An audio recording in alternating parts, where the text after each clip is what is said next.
The whole courtroom was taken aback by an incredibly strange incident that set the tone. News had just come in that would destroy Richard Rawlings's public reputation. He was the towering figure behind Gas Monkey Garage and the famous face of Fast and Loud. The decision had been made, and it took effect right away. Stunning witnesses, federal agents, and media all gathered in a cold courtroom for the delivery of a potentially life-altering blow. Rawlings sat still as Judge Alania Simmons announced the sentence. 15 years in federal prison without the possibility of release for the first 10 years. His shirt was wrinkled from weeks of trial, and his once slicked back hair was now untidy tension. The immense pressure of the situation finally got to him, and he fell to the floor, face down on the courtroom table. People let out gasps of distress. Out of sheer terror, his ex-wife covered her mouth. His lifelong companion, Dennis Collins, bolted ahead on autopilot, only to be met with the impassive stares of the security guards. The courtroom was inundated, with emergency responders who labored frantically for 7 excruciating minutes. The expression had faded from Rawlings' face by the time he roused. He was not brought away in handcuffs, but rather rolled out on a he was far from the charismatic performer his admirers had grown to expect, what with the oxygen tank, stretcher, and mask strapped over his face. According to Raymond Wilkins, a seasoned judicial officer who has witnessed many celebrity tantrums, it was chillingly put. Something breaks inside you the second that sentence falls, and you understand your life is over. And there was a crack. Rawlings personified bravado, quickness, and showmanship for almost 10 years. However, his supporters were surprised to see a new side of him throughout the 3 weeks of the trial. In late 2023, it all began innocently enough. The IRS conducted a standard audit of Gas Monkey Garage and found some little inconsistencies. Not anything out of the ordinary at first. However, as the investigation progressed, more issues arose, and the web of suspicion grew. As time went on, the empire that Rawlings had constructed started to crumble.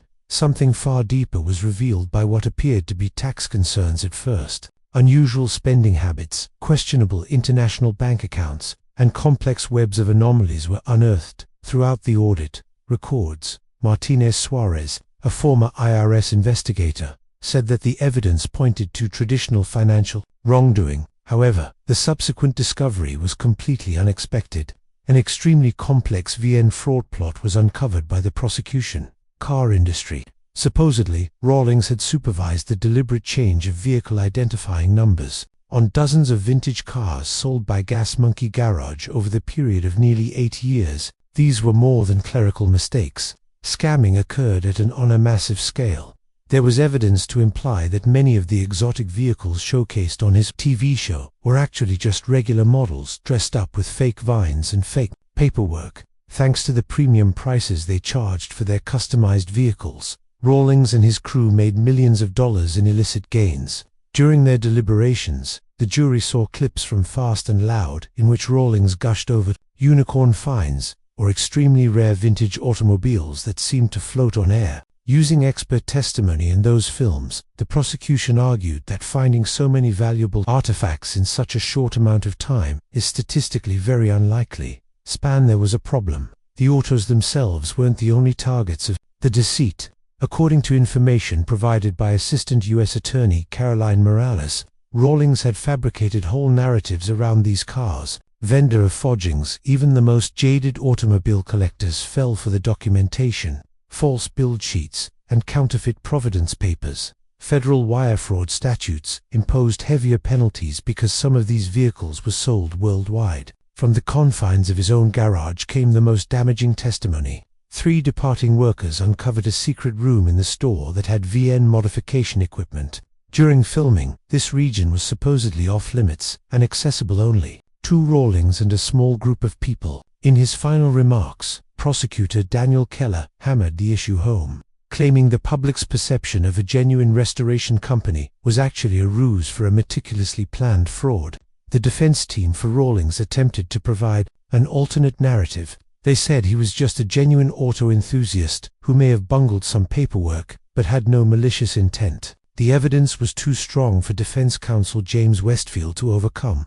Despite his claims that vintage automobile appraisal was subjective by nature and that Rawlings had always acted in good faith, a unanimous decision was reached by The jury, following just 6 hours of deliberation, convicted on all 18 charges: wire fraud, mail fraud, conspiracy, and tax evasion. Huge consequences ensued. Rawlings had devised a method to raise the value of his inventory artificially by transforming common historic cars into what seemed to be unusual additions. Authorities demonstrated how adding even minor upgrades can significantly increase the value of a car. It is possible to make a 1969 Dodge Charger that sells for $75,000 look like a rare RTE version worth more than $300,000 with the correct paperwork and modifications. The plot took use of Rawlings's unusual status as a television celebrity. The vehicles he sold were endorsed by his famous face. Gas Monkey Garage was like a treasure trove for car aficionados. Instead, they received highly advanced counterfeits. Using state-of-the-art printing technology, prosecutors said Rawlings could make exact duplicates of factory documents. Not only did collectors fall for these imposters, but so did insurance companies and auction houses due to their pinpoint accuracy. About 40 automobiles were involved in the nearly $14 million in illicit gains that detectives tracked down. However, when Rawlings got too involved, the plan collapsed. Striving to achieve, he began targeting more expensive vehicles as his fame increased. Allegedly, a 1967 Shelby GT 500 sold for $1.20 to $2.2 million to a rich European collector, marking the turning point. The buyer attempted to insure it, and the truth came out. A customized Mustang with a value below $200,000 was all it was. Tragically, the collector testified during the trial via video. He spoke of his feelings of betrayal and his admiration for Rawlings. Documents played by the prosecution in which the wire fraud charges were sealed after. Rawlings personally attested to the car's legitimacy. Collectors were shocked by the scandal. The case cast doubt on the legitimacy of other prominent automobiles. According to expert testimony, a number of fast-moving auction houses declared their intention to investigate any vehicle associated with Gas Monkey Garage or Rawlings. The industry's reputation took a devastating hit. It had an immediate impact. Fast and Loud programs were removed from Discovery Network's platforms when the network broke all relations. It was once praised company's reputation plummeted in only a few days. It was a devastating revelation for the supporters. The fearless, flamboyant, beer-guzzling, car-flipping hero they had supported for so long was now merely another cautionary story. Richard Rawlings had spent his entire life the quickest route. A combination of haste and greed ultimately caused his dramatic fall.